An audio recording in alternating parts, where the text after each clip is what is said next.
Hi everybody, and welcome to the behind the scenes. We are filming for Daily Smart TV today, and I'm so excited, but I wanted to give you a little bit of extra time with our guest today. Her name is Kristin Decker, and she's written the book Dreams of a Saudi Princess. She's a teacher. She has all of this wealth of information, and I think that you're going to enjoy what she has to share in this book. So come on, let's go. Hi Kristin, thank you so much for being with me today. Oh, it's a thrill. I love the title of your book, and it is a beautiful, beautiful cover. I love the colors, right? Too. It's really, it attracts your eye. I love that. Now, what made you decide to add author to your mini titles? Well, it was just in my heart. I've always wanted to write a book, and after being in Saudi Arabia, I just felt compelled. The culture is so different from our American culture. I wanted to try to build a bridge of understanding and kind of communicate, because Saudi Arabia is in the news a lot. There are a lot of things going on. The United States has a long history in our relationships with Saudi Arabia. So the more we understand about it, the better both sides will be. Right, I can understand. I can definitely understand that. Now, in being a teacher, was there a certain expectation that they had of you? Did they want you to bring your Western way of teaching to them, or did they expect for there to be a more international approach to how you would teach? Well, I was really amazed to hear the princess and her husband say good things about American education. What the princess said to us was, teach my children how to think. She said American schools teach critical thinking, and she saw that as something that was consistent with her Islamic faith. She said, you're not going to teach my children what to think, you're going to teach my children how to think. And so she valued that, and so did her husband. And so when her kids came to the American program, actually it was in a townhome. They turned a townhome into a private school for their children. Nice. I know, we had 9 teachers and 3 children in our school. Oh, what a great ratio. Oh my gosh, I've never seen anything like it. Yeah. But the kids were so excited to learn. And we needed to really think, how are we going to engage these kids? Because they're millionaires and billionaires, they didn't have to get an education to go out and get a job. Right. They have tremendous oil revenue. So we had to work with our kids and set a purpose, help them set a goal and set a purpose for their learning. To give them a reason to pursue an education. And it turned out they just loved our school.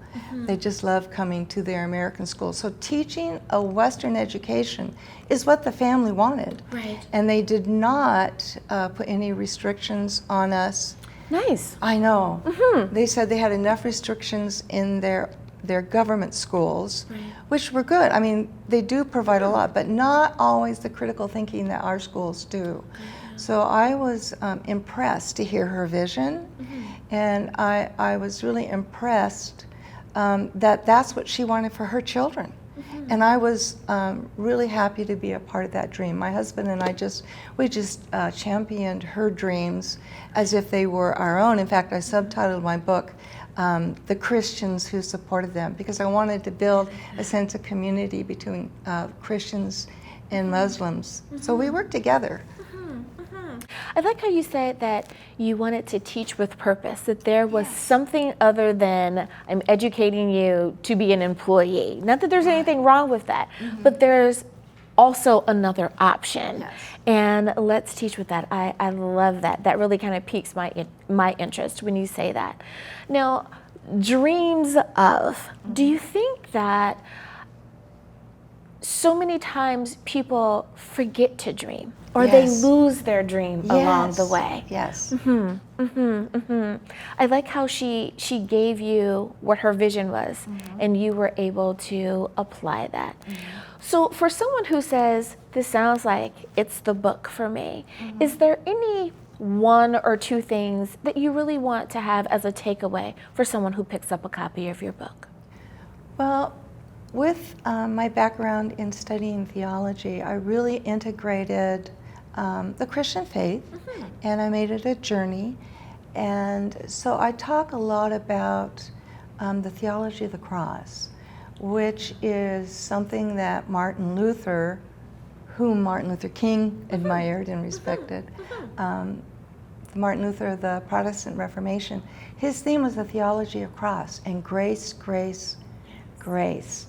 So not by works, strictly by grace and faith alone. And so that's a big theme in my writing. And I kind of weave in Psalm 23 into the story in my journey here. And I think that so many people find Psalm 23, since you mentioned it, to be quite comforting. Yes. That it doesn't matter where you are, what stage of your life you're in, young, old, in need, or sitting in abundance. I think that there is some part of that scripture that you can definitely go to and say, I'm right here. Be it that you are crying out in the beginning, or you are in the middle of the praise towards the end. It is definitely a beautiful psalm. I love it. I love it. Well, Kristin, last question for you, and that is, how do we stay in contact with you, and where can we pick up a copy of your book? Yes, it's on Amazon, of course, and it's on Barnes & Nobles. It's also available at my Facebook site, Dreams of a Saudi Princess.